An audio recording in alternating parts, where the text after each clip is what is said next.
technician will receive the PR for installation, and they will go.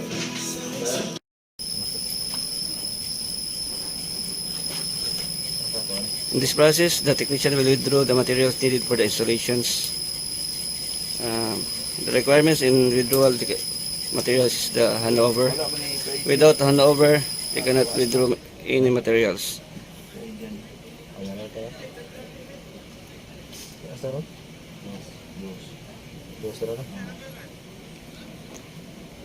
No handover form, no withdrawal.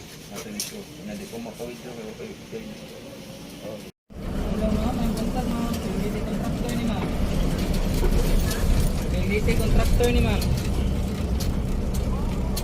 Ma'am, si Sirad Martina Manti ni ma'am. Ma'am, asan ni dapitan niya sa Sangi Road ma'am? Barangay Sangi. Yes ma'am, mag-ilis with Viber ma'am. Yes ma'am.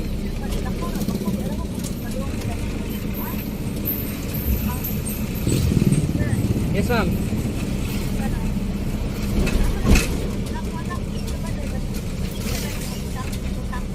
Pwede naman, pero asan ni dapitan niyo ha?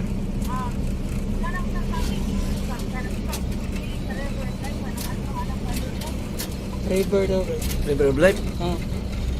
Dito. Ayan, balik lang mag-text ma'am ha. Okay ma'am, salamat ma'am. That process was the technician called the subscribers on record, so they will know the area where is the subs located. But as per subs is not available, so we will proceed to another. At exactly 8:41 in the morning, the technician already located the first subs.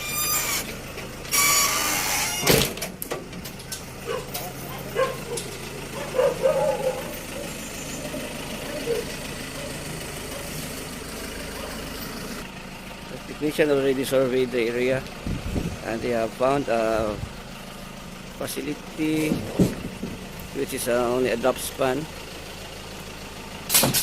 It's LPC LP443 NAV2, still available with no installation yet.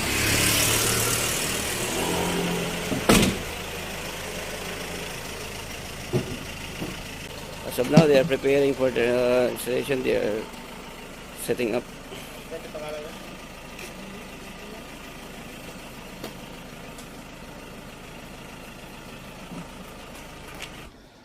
Here, the technician already preparing for his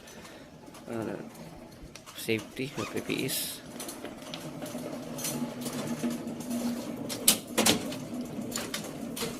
And the other technician goes inside the house to ask where to install his fiber line.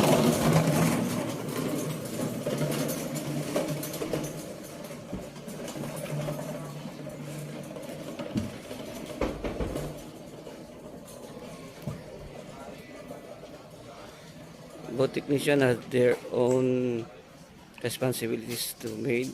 The one is preparing for the area installation, and the other one is preparing for the inside installations.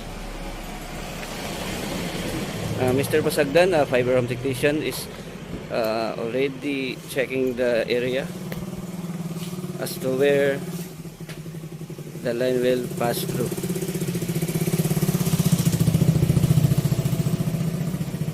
In this process, the technician will be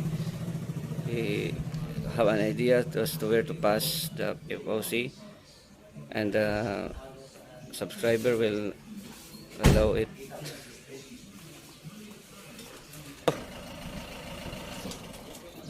Now that our technician is already prepared with complete PPEs,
Now that the technician already set up their ladders,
so our technician already set up his safety belt for his, so that it will be secured.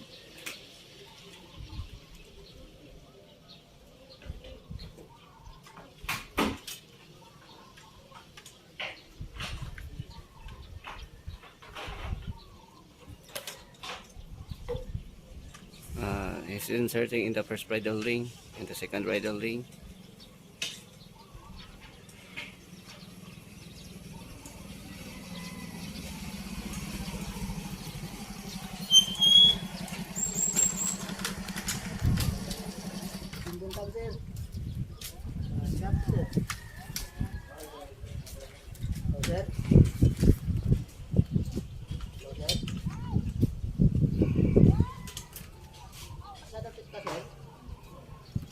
Technician ensures that the epoxy will pass the first two bridle ring.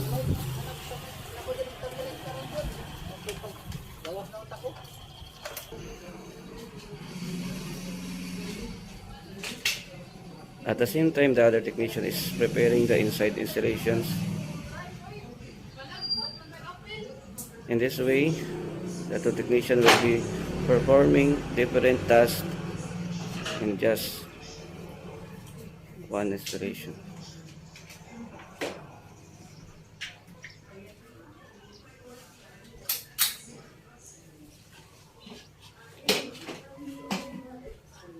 Our technician is equipped with a handrail that we use to fix the OGB on the wall.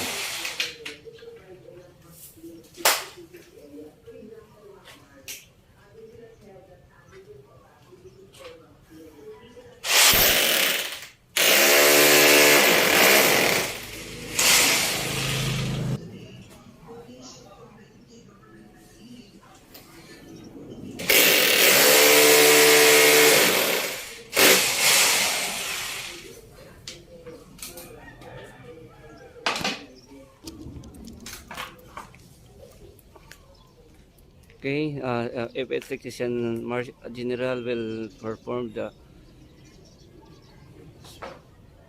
snap installation. First, he insert the epoxy on the rubber gourmet at count number 1.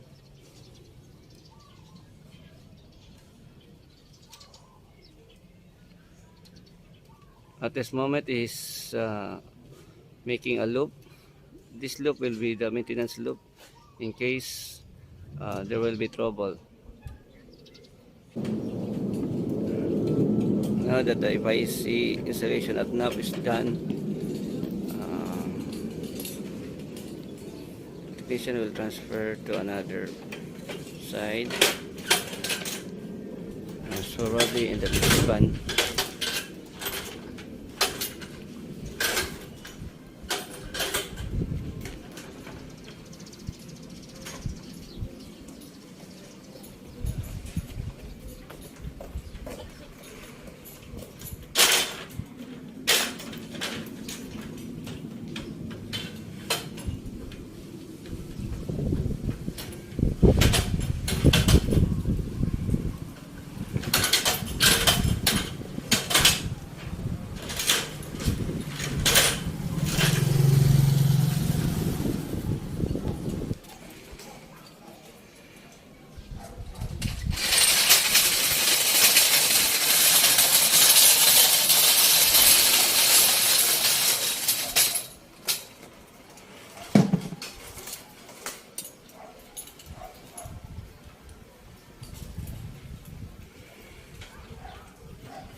P-clamp installation.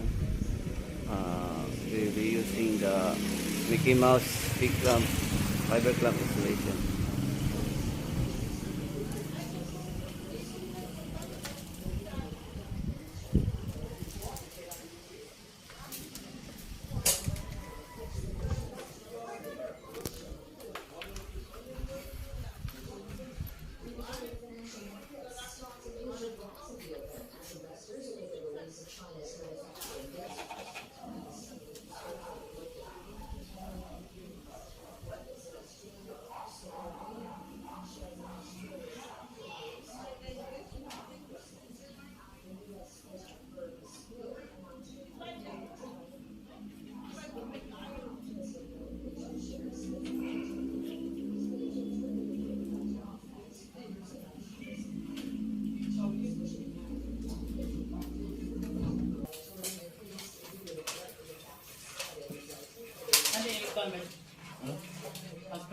Aray, nasa lang to.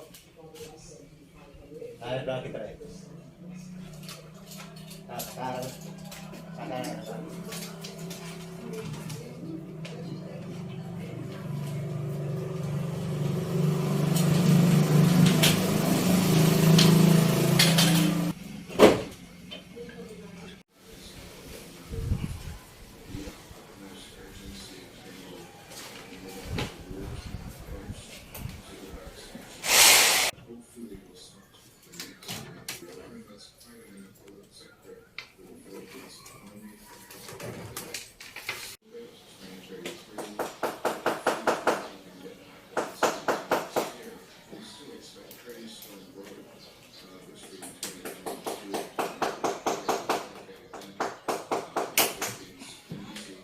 Kita pa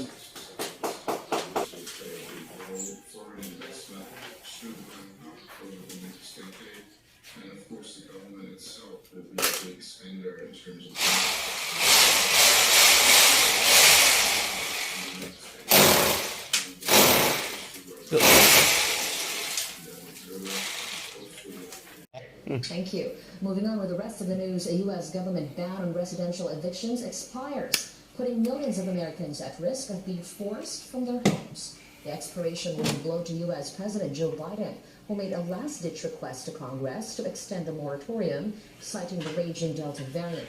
The eviction ban has been in place since March 2020 to prevent homelessness during the pandemic. House Democrats earlier proposed to extend it until October, but a Republican lawmaker blocked the bid. The White House earlier said it has no authority to unilaterally extend the protections. A recent study, more than 15 million people in 6.5 million U.S. households are currently behind on rental payments, collectively owing more than $20 billion to landlords. America's top infectious disease expert doesn't expect a return to lockdowns for the country. But as this report tells us, Dr. Anthony Fauci sees the COVID-19 situation in the U.S. does not expect the United States to return to lockdowns despite the growing risks of COVID-19 infections posed by the Delta variant.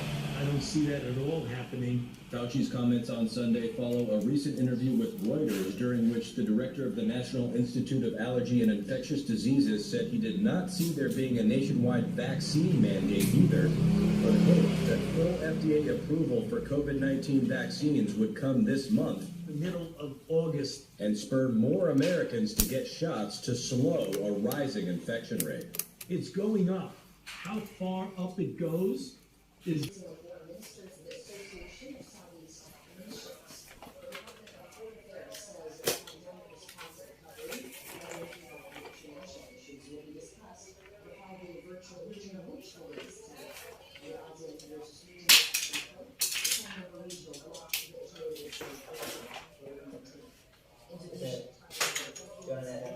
First detected in India.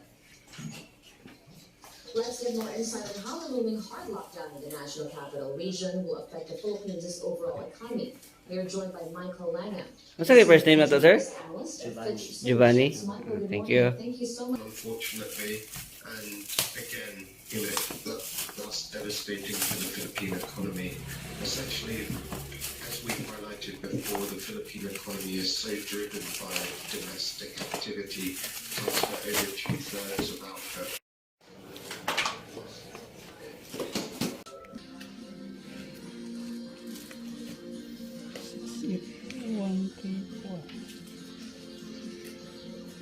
Okay. Okay, sir. Okay. Oh. Print.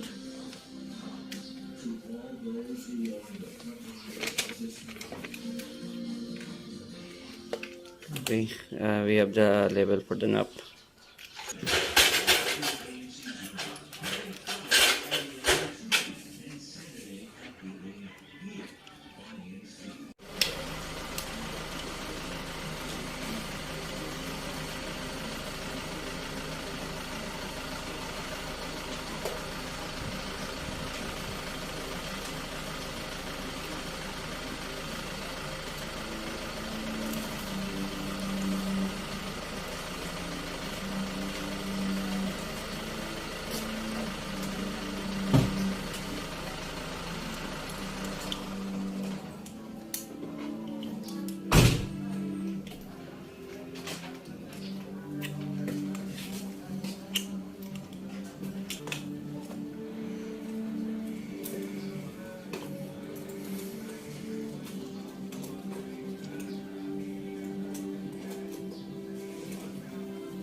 We have a reading of 18.17 reading. Okay. We have a good reading. Uh,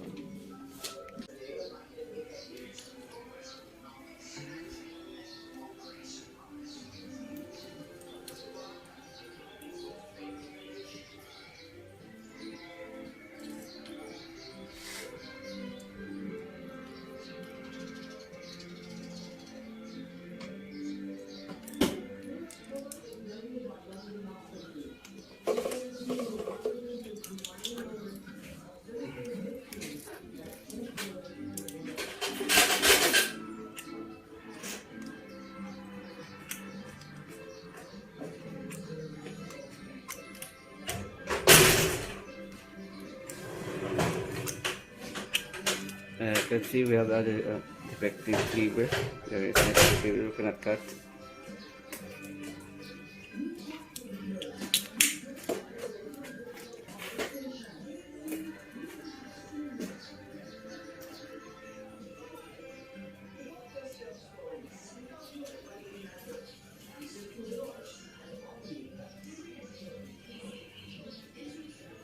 Okay.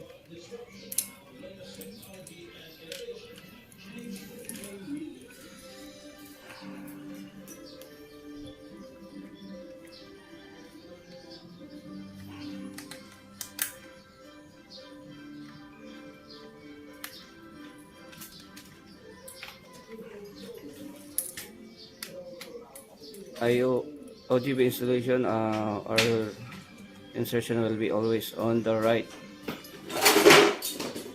and in the coupler we are in the bottom and the inside. We will check the inside power.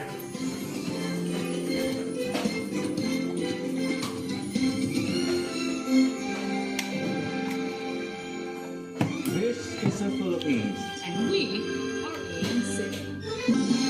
Okay, in the IOO we have also 18.79 dBm, negative 18 dBm. We have a good installation. As of now, the technician is informing the subs. Pag number, yata yung nasa yung telephone number. Ah, telephone number yung mga yapon. Pag number na yun. Ang password na rin na. Technician is informing the subs on what are the The password, number of new the COVID-19 activation. cases in the Philippines hits a 3-month high after the health department reported 8,635 on Sunday. This brings the nationwide total to 1,597,000. That's 63,600. IS.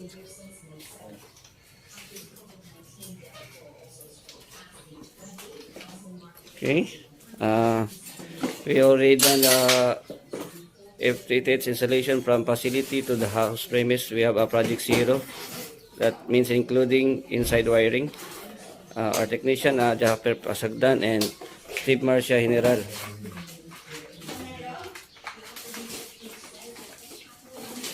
And this is the subs. Okay na lang. Pero pagod na sa activation lang, kay i-activate mo na yung kwan. Ako na yan. Activate na lang. Dari mo na sa telepono.